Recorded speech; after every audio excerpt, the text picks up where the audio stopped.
What up, guys? Kevin here. Haven't made a video in a while, so I figured I'd step out of the darkness and make a video. Talk about what's been going on with Xbox. They're going to allow Steam on their new consoles and devices that are coming out, and that's making people feel a certain way on both sides, PlayStation and Xbox. I want to talk about that.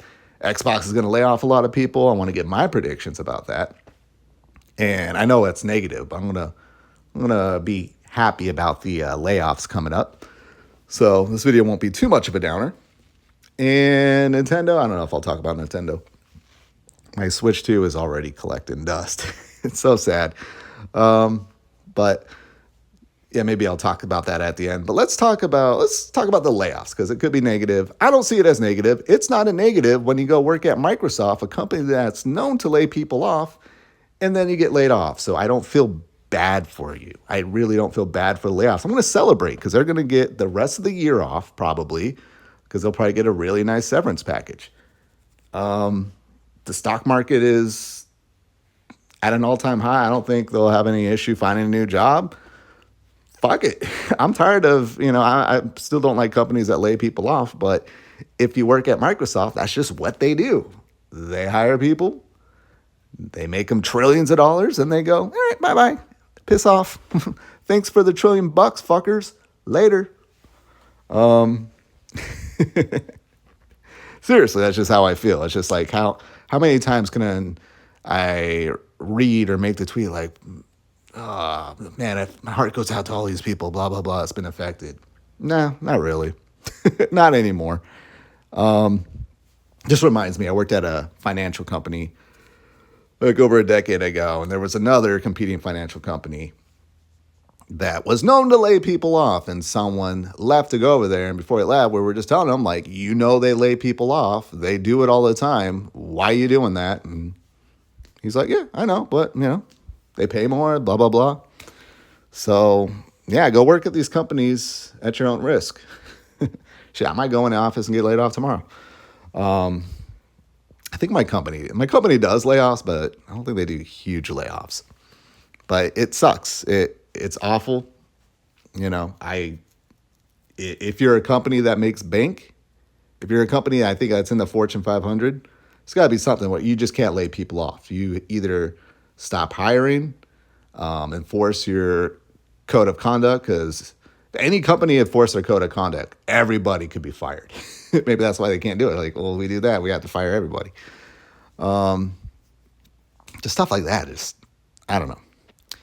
But I want to give my predictions on that. I think, of course, layoffs across the board at Xbox.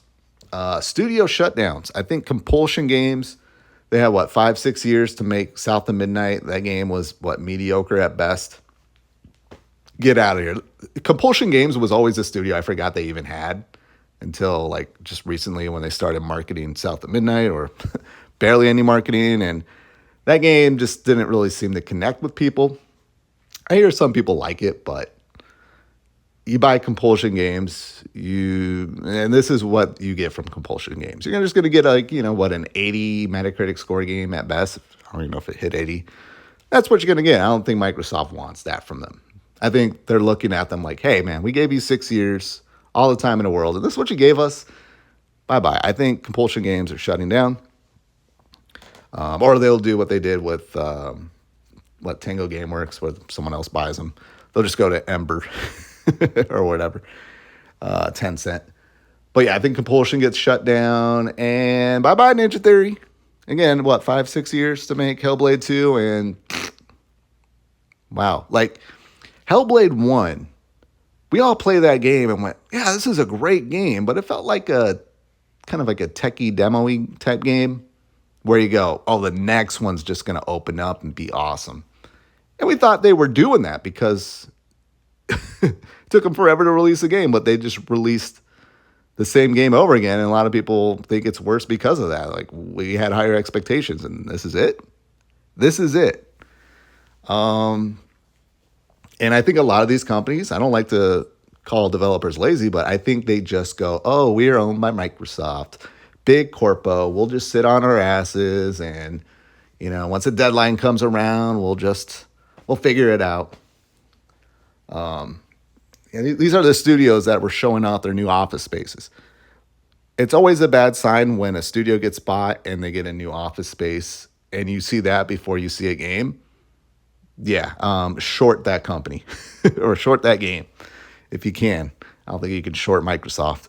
They went to the moon, but I think Ninja Theory is gone, and I love Ninja Theory. I love Hellblade One. I love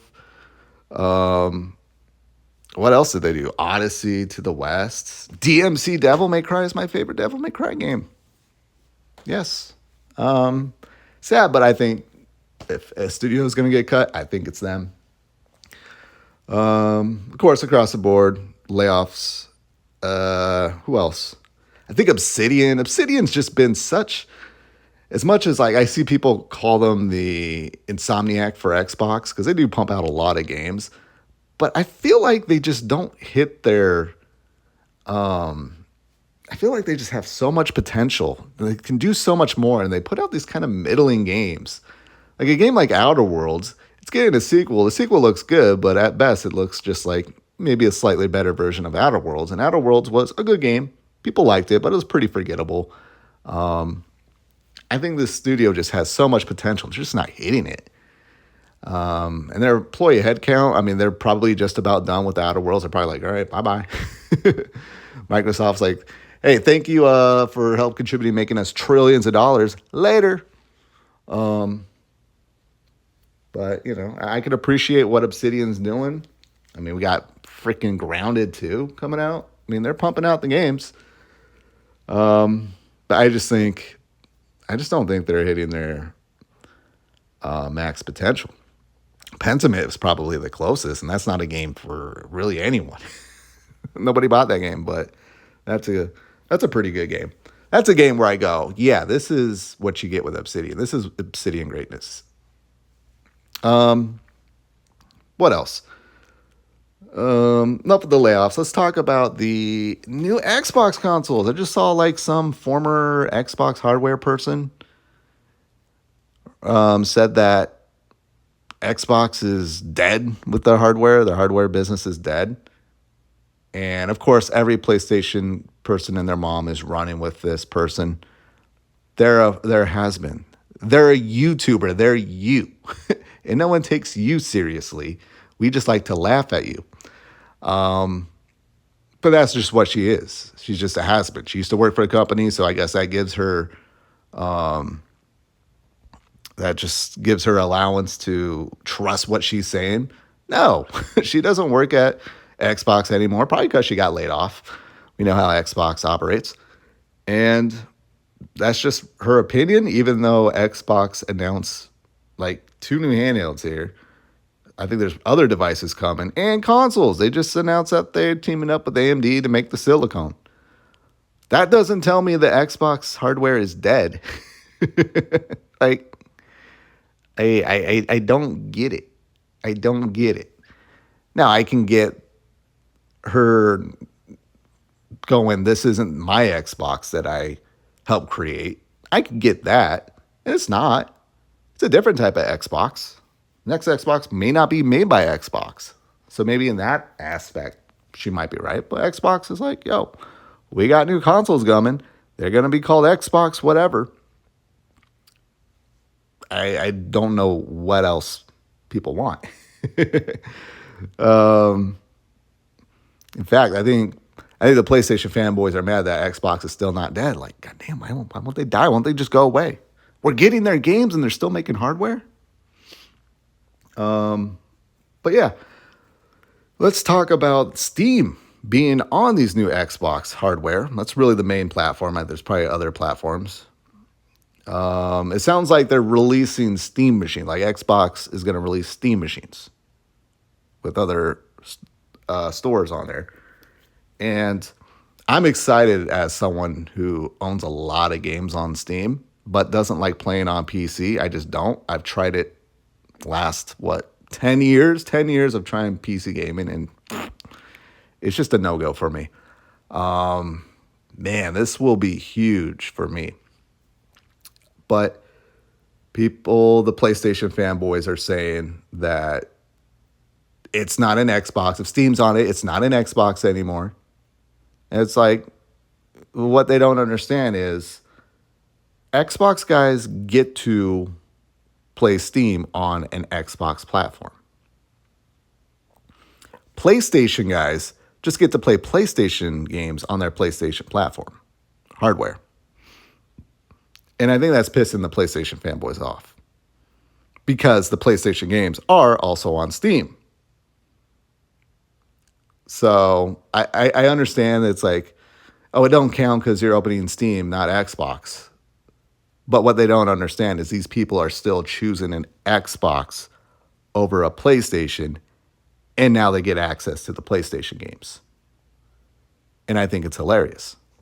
Just seeing semantics being thrown like, oh, it's not really an Xbox then. No, these are people who are in love with Xbox, still play on Xbox, now get to buy another Xbox and get to play your games, PlayStation. They get to play your games.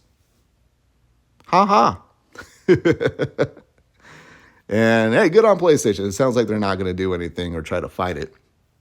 I wouldn't be surprised if they do.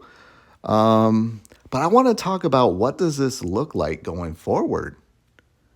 Because, I mean, PlayStation, PS6, I think is still going to sell well. Nintendo Switch 2 looks like it's selling well. But at what point do people go, this box over here has all these storefronts where I can play games across all these platforms that I bought games on? I think even PlayStation fanboys will be enticed by that. Because I know some PlayStation fanboys have bought PCs. At what point does the market go, you know what, PlayStation, with your once every few years launching a game, I like this option better. Xbox has the games, and they're putting it on Steam and all these other platforms, and it's all on one box. I think Xbox is betting that they're going to be like DVD players. I know that sounds weird, but they're going to be like, you could play any game from any studio on this DVD player. Whereas PlayStation, you just play PlayStation games. Xbox, you can play Xbox games. You can play Steam games. Doesn't matter. If you bought a game that can be played on PC, you can play it on this new Xbox device or devices. So, really, what I think will happen is it will look like you got your Android devices, which are a little bit more open. And then you got your very shut off, walled garden iPhone, which will be PlayStation. And then the thing with that is PlayStation, it might be good for PlayStation because they got to get their act together. They can cruise this generation. But next generation, when they're 5 years deep and the best exclusive is Returnal, they can't have that next generation. Maybe Astrobot. I know a lot of people like Astrobot, but to me, Returnal is the best PS5 exclusive. That's not going to fly. It needs to be a big AAA game and many AAA games next generation. Or people will just go, I'm just going to go to this other platform that has all these storefronts and PlayStation games, because we know PlayStation's putting games on Steam. So, I think that will be good. I think it'll be good for PlayStation if they want to survive. Now, Nintendo has Pokemon. Nintendo is going to be good. They got Pokemon. They got Mario games. They will always be around and loved. Only thing I worry about Nintendo is they really don't bring in much revenue compared to the other two big platforms. And I think they get away with it because their games don't really cost anything. But if those costs continue to rise, making $8 billion a year, or however much they make in revenue, ain't gonna cut it. They need to do something. And I think the only good thing with Nintendo is like we pretty much maxed out. Like we're not going above 4K. Are we going 8K? Are we going 16K? It looks like we're just not going there. I think we're set on 4K. And that means Nintendo doesn't really have to step up their graphics and fidelity and performance all that much to stay afloat.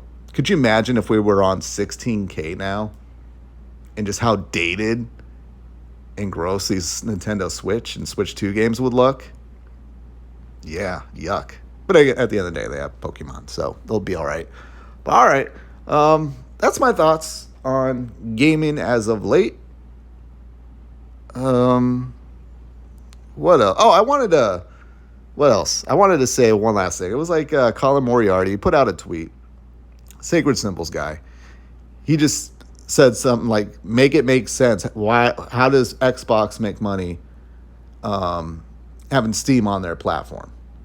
Going back to this, and I'm just like, dude, how are you this stupid? Like, how can you be so stupid?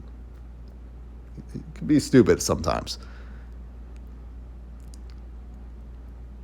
Xbox will allow Steam on their console because they want to funnel people over to PC.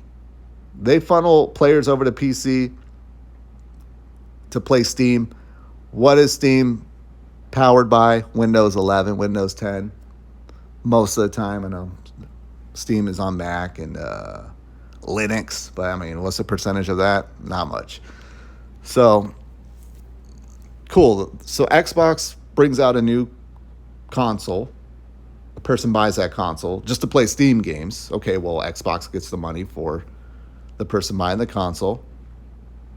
And let's just say that's it. Let's just say that person just plays on Steam and that's it.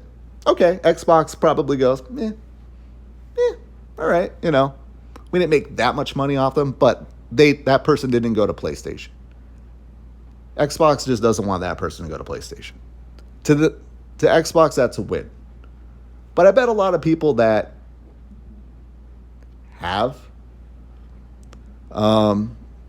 Steam probably play on PC where they can get advertised the fuck out of Microsoft products and spend more money that way. It's probably more lucrative for Microsoft as a whole that a player plays on Steam on their computer where they can try to get them into Office 365 and whatever other million products that Microsoft has than just Xbox, where probably the average Xbox person buys like maybe 6 games. I don't know how many games. And their console, which they do take a loss on their consoles, at least in the beginning. So it's probably just more lucrative for Xbox to do it that way, or Microsoft to do it that way, to try to funnel these people over to Steam so they can play on their PC and get money that way when they go, I want to play this. I want to check out Microsoft Excel. I want to play some Solitaire. Solitaire is still free, right? Please tell me it's still free. Or they get advertised out the butt with Game Pass. You're not getting advertised with Game Pass on PlayStation. So that's why I don't think Xbox cares, even if they don't make any money besides the console being bought. They just don't want their players going over to PlayStation. That's it. That's the win. I know Microsoft's all about money, but sometimes to make more money, you got to keep people away from using the other guy's product. But all right, now I'm done. Got all that off my chest. Probably make another video here in a few weeks. But thank you so much for watching. I will talk to you later. Later.